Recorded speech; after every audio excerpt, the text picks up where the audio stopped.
Hey guys, welcome to BTech. I'm Basil, and if you know anything about the channel, then you will know that I loved the S6 and S6 Edge from Samsung, a real turning point. The S6 Edge in particular won smartphone of the year on BTech.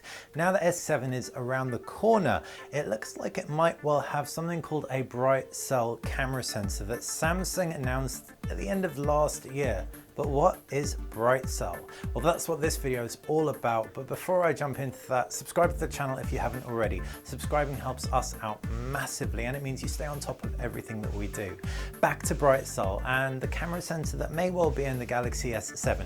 Right, this is gonna be a little bit of a camera sensor lesson for you. Every camera sensor is comprised of pixels. So big sensor, small pixels, loads of pixels. So a 16 megapixel camera sensor like on the S6 has 16 million pixels. Each pixel has sub-pixels. Each pixel has 4 sub-pixels. Standard RGB setup is you've got a red, a green, a blue, and another green. Yep, each pixel has 2 green sub-pixels.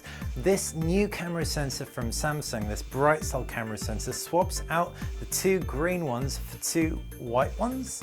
Yeah, they say that it's going to let in a lot more light that way, and they've made it work better for low light situations and made it a slimmer camera sensor as well. I'll come on to that in a sec, but this isn't the first time we've seen something like this. The original Moto X had an RGBW sensor, a white sensor instead of one of the green sub-pixels, sorry, a white sub-pixel instead of one of the green ones. Also, the Huawei P8 has that same kind of RGBW setup.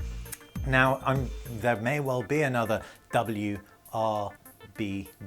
setup or something along those lines. I haven't personally come across or seen it, but that's the crux of what's different about RGB or normal camera sensors and Samsung's BRITECELL. So what do you get from it? Like I said, you get a smaller physical camera sensor. So that means they can make a 20 megapixel camera even smaller than the 16 megapixel camera found on the current Samsung Galaxy S6. Now that doesn't come without compromises. For example, each pixel is going to be 1 micron big, and that's a little bit smaller than the 1.12 micron pixels found on the Galaxy S6. But Samsung claims that this will not impact noise. In fact, the new camera sensor with its BRITECELL technology will perform better with noise. BRITECELL's also been linked to a few other things: phase detection, autofocus, as well as multiple exposure kind of improvement of images, which sounds a lot like something we've seen before, HDR, which is on most modern camera phones. Now, will it perform better? Will it perform worse? Who's to say? We've seen the technology or a similar technology perform variably in the Moto X and the Huawei P8. It really is going to come down to Samsung's implementation as far as hardware and software goes. But now you know the crux of what Samsung's BRITECELL camera tech is and what may appear in the Samsung Galaxy S7. Hopefully you've enjoyed this video. If you did, then click that thumbs up button. If you want some more detail about this, click the GSM Arena link below. They've done an awesome write-up of Samsung's BRITECELL tech, complete with some of the images we used in this video. Thanks for watching BTech, and subscribe. That is how you will stay on top of everything that we do. Bye.